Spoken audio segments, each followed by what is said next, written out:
Oi gente, o vídeo de hoje é muito especial porque tá aqui comigo o meu marido, ele é aqui, é isso mesmo, o nome dele é ele aqui. Mas vocês podem chamar de Vinícius, que é mais fácil. A gente vai contar um pouquinho como é que foi a nossa trajetória e como é que a gente fez pra fazer o nosso dinheiro crescer. Então tem algumas histórias bem legais e bem engraçadas, fica ligado que a gente vai começar a contar agora. Então, meu amor, como é que era no começo? Como é que a gente fazia a gestão do nosso dinheiro? Pelo que tu lembra? Porque quando a gente começou, cada um cuidava do seu, apesar da gente ganhar quase nada, né? Eu acho que eu ganhava, sei lá, R$500 e tu ganhava isso também, né? Mais ou menos. Tinha 16 anos quando começou a namorar. Eu trabalhava como auxiliar de costura, então eu ganhava R$300 por mês. E tu trabalhava no mercado, né? Empacotando compras. E quanto que tu ganhava? Uns R$290, 320 por aí, nessa faixa. Então juntos aí a nossa renda era mais ou menos R$600. E era muito engraçado porque eu sempre trabalhei vendendo coisas. Então nessa época eu vendia lingerie, vendia roupa, vendia Natura, vendia Avon. E pra mim dinheiro sempre foi dinheiro. Então não tinha separação, sabe? Se eu tinha R$100 que eu tinha vendido da Natura e eu tinha que pagar 50 para as roupas que eu tinha que comprar para vender, eu pegava 50 daquele 100 da Natura, colocava no 50 da roupa, quando alguém me pagava a roupa eu pegava e devolvia pra lá.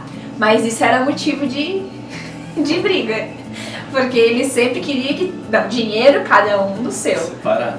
Como é que tu fazia para pagar a conta? Então eu recebia o meu salário, meus grandes R$300 por mês, e dividia. Eu tinha uma conta de R$20 para pagar um sapato, mais 30 para pagar uma camiseta que eu tinha comprado, mais 50 para pagar alguma reforma na época da minha bicicleta.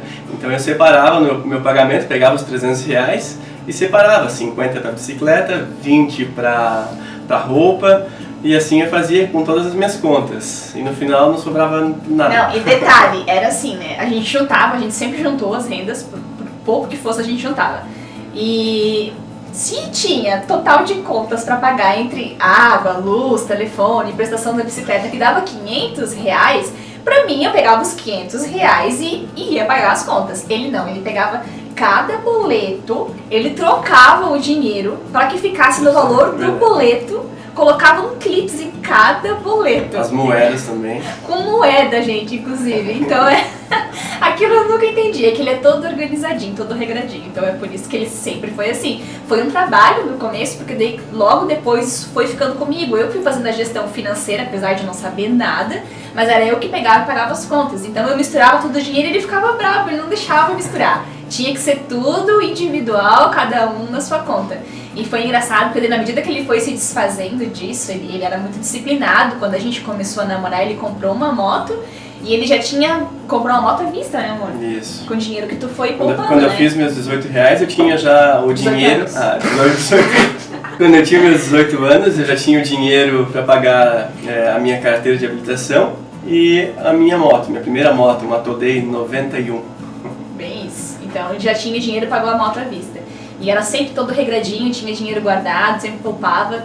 E eu tinha um medo enorme de gastar dinheiro. Porque quando eu, na minha infância, eu tive muita dificuldade financeira. Então a gente não tinha dinheiro, muitas vezes não tinha nem o que comer. E quando eu comecei a trabalhar, pelo menos se eu ganhasse, fosse R$400, R$500, eu tinha um medo enorme de gastar. Então eu andava toda mulambenta, eu não comprava roupa, eu não comprava calçado, a não ser que fosse algo estritamente necessário. Porque eu morria de medo de perder dinheiro, de ficar sem dinheiro, de comprar alguma coisa e não conseguir pagar, né? Então... E eu usava camisetas masculinas ainda, roupa de homem. Eu usava muitas roupas do meu irmão, porque não tinha dinheiro pra comprar roupa quando eu era criança, então deixava de servir nele e eu usava. Andava que nem um moleque, ele pega no meu pé até hoje que eu andava que nem um moleque. Mas realmente quando eu comecei a ganhar dinheiro, enfim, né, R$500, eu não gastava, tinha muito medo de gastar. E o tempo foi passando, a gente tá junto, vai fazer 14 anos, tá fazendo 14 anos hoje, né? Então, lá no começo, quando a gente foi morar junto com 19 anos. Era bem difícil, a gente não tinha como comprar uma casa, não tinha como pagar um aluguel, não existia essa possibilidade. Então a gente dividiu a casa do meu pai e o teu pai, né, o teu pai e o teu tio, que ajudaram, porque a casa que eu morava com o meu pai, ela não tinha piso, não tinha forro, não era rebocada, era bem piso bruto, assim, era bem ruimzinha de morar. E era frio pra caramba, né? Teve uma vez que a gente tava dormindo lá no nosso quarto e tava tão frio, mas tão frio, que como não tinha forro, o vento passava, né? Tava tão frio que a gente levantou e foi dormir na casa do Eliakim, porque lá era rebocado, tinha forro, tinha piso. Pra então tomar mais banho quentinho. era muito difícil. Mas até a gente dividia a casa, a gente acabou dividindo com o meu sogro a casa. E eu, meu pai e meu tio, nós finalizamos a casa, né? Foi quando a gente foi morar junto, eu e a Dani. A gente colocou o forro, fez o contrapiso, colocamos uma cerâmica, rebocamos a casa, fizemos o básico e para poder morar, né? Para dar condições de moradia, né? Então ali a gente já conseguiu morar junto. Né? A gente tinha 19 anos. 19 anos. E a gente sempre foi criado na igreja, tanto eu quanto o Eliakim, a gente é evangélico. E logo que a gente foi morar junto, a gente morou alguns meses só. Foi em 2009 e em 2010, finalzinho de 2009 para 2010, a gente foi morar em Lages. O meu sogro trabalha com móveis rústicos e a gente foi para trabalhar com ele. Então, só que deu tudo errado, né? Tudo errado. Tinha para acontecer de errado, aconteceu. E foi bem difícil porque, imagina, a gente foi para lá e eu fiquei 4 meses desempregada, porque eu pedi demissão do meu emprego em Rio do Sul. Meu marido já estava trabalhando com o pai dele lá com móveis rústicos em Rio do Sul e a gente foi morar em Lages. E foi bem difícil porque Lages é uma cidade que paga baixo da cidade que a gente morava, em Rio do Sul.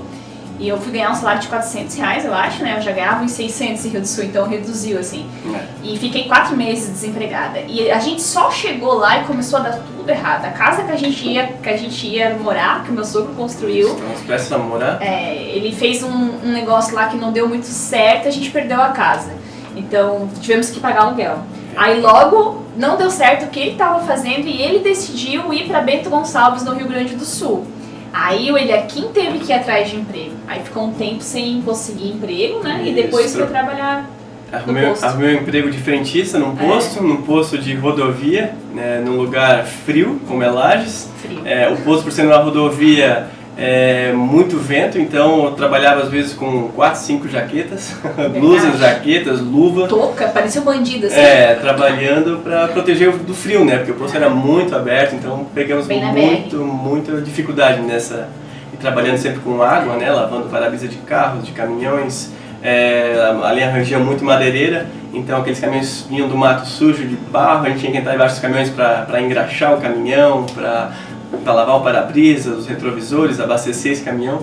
Então foi um momento bem difícil também. E desafiador, porque a gente foi pagar aluguel, a gente morava num, sabe, depósito de garagem de prédio? Eles fizeram um apartamento, então eram 2 peças. Tinha um quarto, um banheiro e a cozinha. A gente morava ali, era bem pequenininho.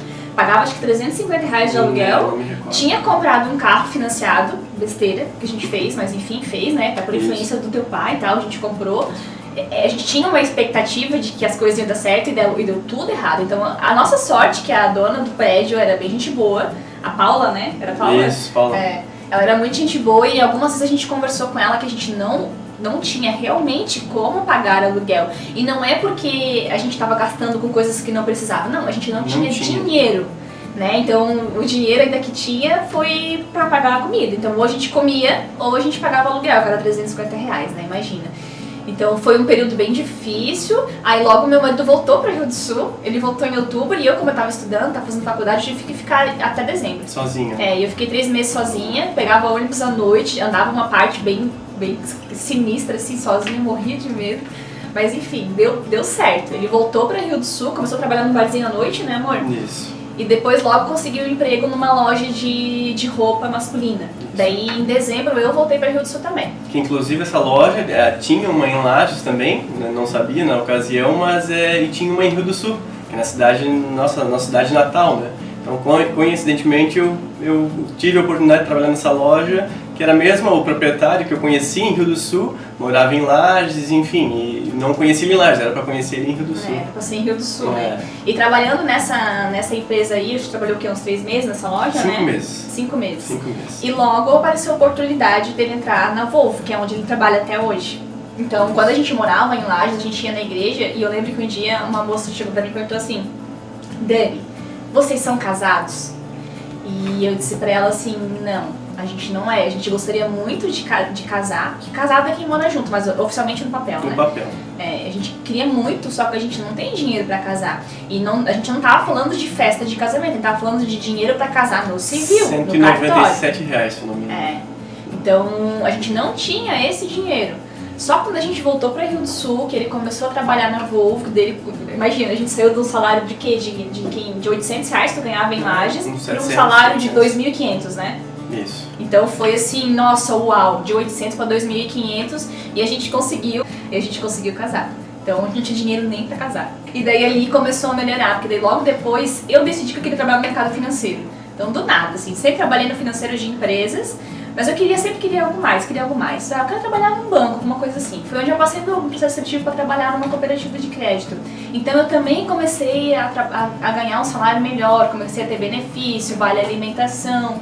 E foi passando, eu comecei como caixa, depois fui para analista, depois eu fui para gerente de agência. Então a minha renda também fez um boom assim. Então a gente começou a ganhar dinheiro, né? O Eliakim ganhava bem mais e eu também ganhava bem mais do que quando a gente começou a nossa vida juntos como casal. O que a gente fez? O que a maioria das pessoas fazem, aumenta a renda, aumenta padrão de vida na mesma proporção.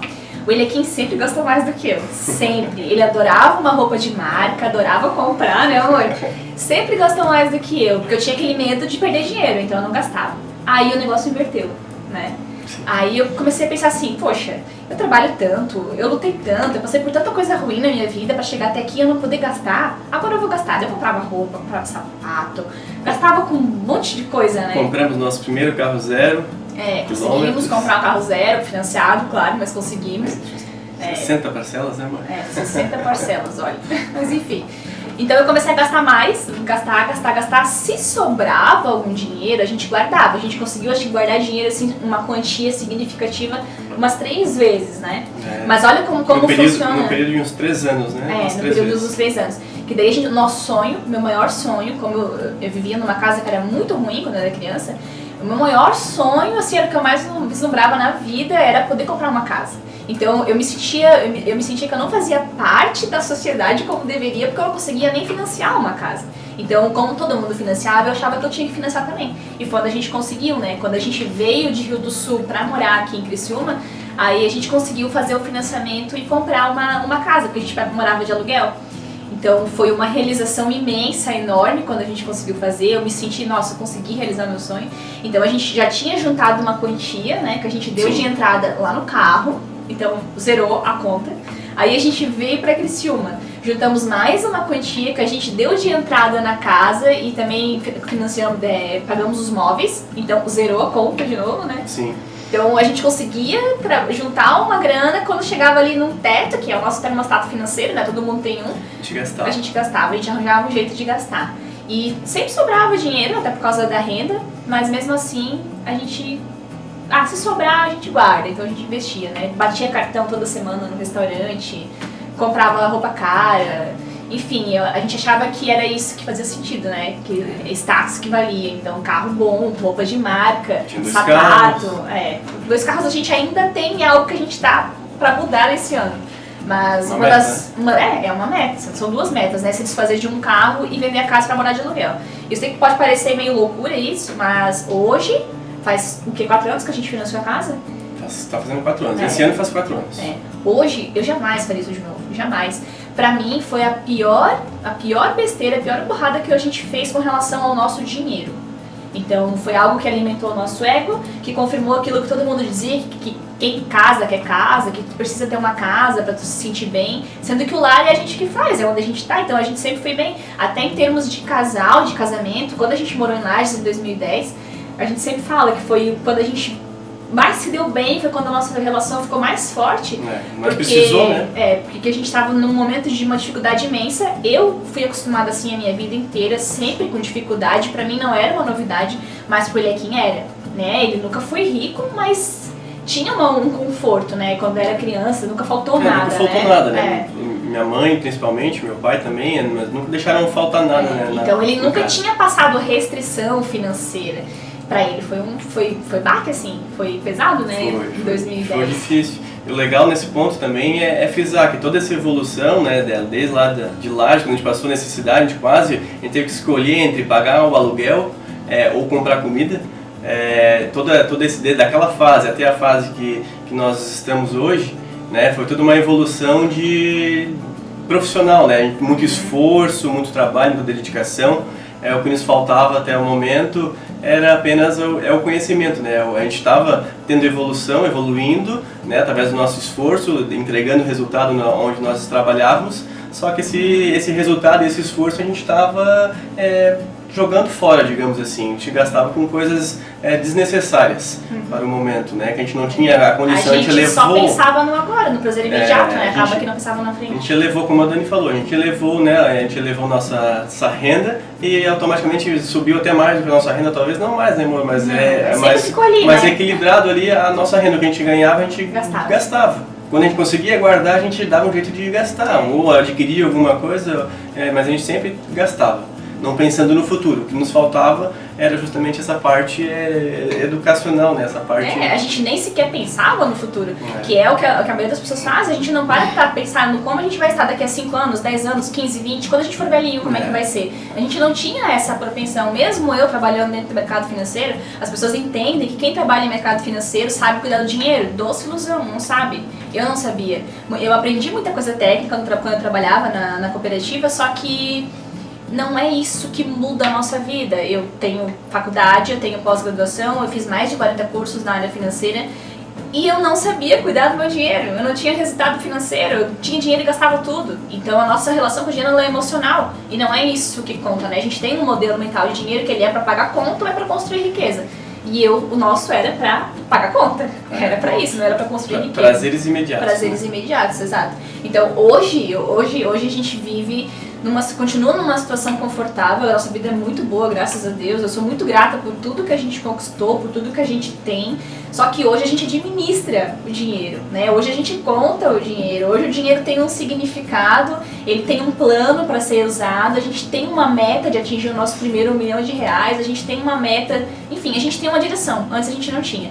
Então a gente ia gastando, sem saber, né? Como disse o Tony Robbins, né? Ter clareza é ter poder. Então hoje a gente tem essa clareza do que a gente quer fazer com o nosso dinheiro, não só do dinheiro, mas nossa carreira profissional, nossa carreira pessoal, né? Nossa vida. Então hoje a gente tem clareza. A gente sabe, a gente está aqui, a gente sabe onde a gente quer chegar. Então quando a gente tem a clareza do que a gente quer, né? De onde a gente quer chegar, as coisas fluem não mais fáceis, né? Mas de uma forma mais tranquila, mais natural. A gente consegue trilhar um caminho de uma forma mais tranquila, mais natural, porque sabe para onde está indo. Tem objetivo, tem foco, né? Antes a gente não sabia, então não tinha nenhum planejamento para isso. E provavelmente a gente ia chegar num lugar que a gente não gostasse, como 99% da população, que hoje que é aposentada e não consegue viver por conta própria, né? E algo que eu sempre mencionava para a Dani também, é que a gente ganhava lá, ela os seus R$600 e eu meus 600, ou seja, R$1.200 o casal. A gente ganhava e a gente, né, com dificuldades, mas a gente sobrevivia. Né? A gente sobrevivia, dava um jeito e vivia feliz, tivemos muitos momentos felizes, né? Como a Dani mencionou, em Lages mesmo, a gente foi onde a gente mais precisou dessa união e a gente estava unidos ali.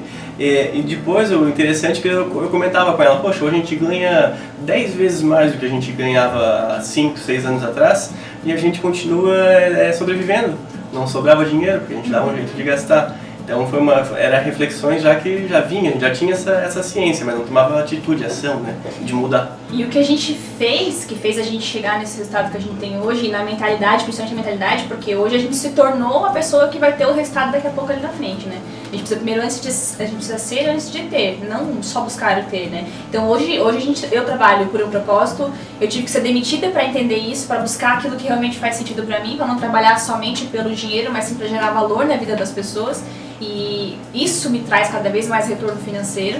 Então, isso é uma coisa que o Eliakim também está buscando, que é buscar identificar qual que é o propósito de vida dele, para agregar isso ao trabalho dele, mudança de mindset, né? Então a gente começou a ler livros. Eu nunca tinha lido um livro sobre desenvolvimento pessoal, sobre finanças, sobre nada disso. Eu só trabalhava cognitivo, nunca trabalhava emocional, mas todas as minhas atitudes, as minhas, as dele, a de todo mundo é com relação ao emocional. Então fui buscando isso, descobri o coach, comecei a fazer as mentorias, comecei a pesquisar muito, ler muito, participar de curso de treinamento.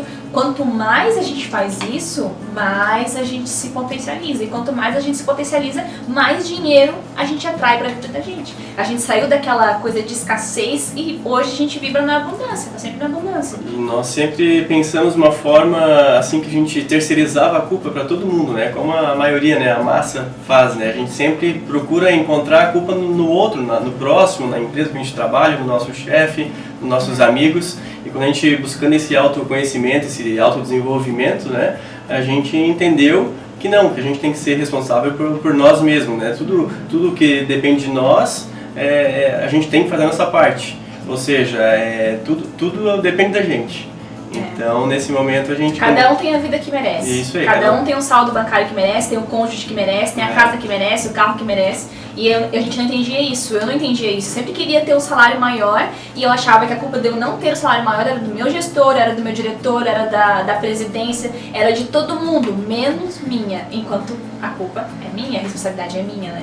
Então, a mensagem que a gente quer deixar para vocês hoje é que tudo é possível com planejamento e quando tu trabalha o teu desenvolvimento pessoal. Não busquem só competência técnica. É claro que precisa isso para uma profissão, para você ter um trabalho, para você agregar na vida das pessoas, mas principalmente quanto mais você se desenvolver, mais você consegue valorizar também o teu trabalho para as outras pessoas e com isso você é melhor remunerado. Sempre que você ajudar mais outras pessoas, você tem uma melhor remuneração, o dinheiro vem como consequência. Para de correr atrás do dinheiro como um fim, ele é o meio pelo qual você realiza os teus sonhos, os teus desejos. Não é o fim, não corre atrás de dinheiro por correr. Quanto mais você correr atrás dele, menos ele vai vir pra tua vida. Então o dinheiro ele é a consequência. Então hoje a gente vive uma vida diferente financeiramente falando, a gente tem metas audaciosas com relação ao dinheiro e a gente tá trilhando esse caminho para chegar lá. E eu não tenho dúvida nenhuma de que a gente vai chegar, porque a gente já se transformou e ainda está em processo de evolução para se transformar numa pessoa que tem uma mente milionária, porque sem trabalhar a nossa mentalidade a gente nunca vai ter o resultado. E mesmo que um dia a gente ganhe numa loteria, alguma coisa assim, o que vai acontecer? A gente vai perder todo o dinheiro porque a gente não é a pessoa que está preparada para aquilo. A palavra-chave é preparação. Você precisa trilhar o caminho, não existe atalho, né? Se atalho fosse bom, não seria caminho. Então a mensagem de hoje é essa. É isso aí. Controle o seu dinheiro, não seja controlado por ele. Se inscreve, curte, compartilha esse vídeo com todos os casais que você conhece, compartilha com os teus amigos. Vem junto que a gente fala sobre muita coisa legal aqui no canal Mais Riqueza. Aqui você vai aprender de fato a ter uma mentalidade rica para depois se tornar uma pessoa rica. E riqueza não é pecado, não é contagioso, não é doença. Pelo contrário, isso é uma coisa muito boa. Então fica ligado aqui, toda terça e quinta tem um vídeo novo. E finalizando, fechando o assunto, dizendo que eu amo muito meu marido.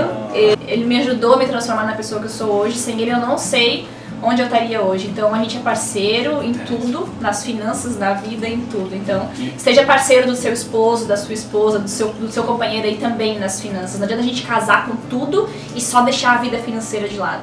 Então essa é a dica. E isso é o importante, né? Talvez é o ponto-chave. Encontra uma pessoa parceira que queira trilhar o mesmo caminho que você, né? Dizem que os opostos se atraem, mas eu não acredito nisso, né? São semelhantes que se atraem. Então busque uma pessoa parceira, de confiança e trilhe junto um caminho com ela que até esse equilíbrio que nós falamos aqui é muito importante. Como eu era muito conservador, muito regradinho, que nem a Dani é aquela pessoa que vai avante. Então ela me puxa quando eu estou muito para baixo e eu dou uma segurada nela quando ela quer voar. Esse equilíbrio é muito importante. E se inscreve no canal. Se não se inscrever no canal, vamos ver o que vai acontecer? Não sei. 7 anos de azar. Então se inscreve no canal. Beijo, gente. Até mais.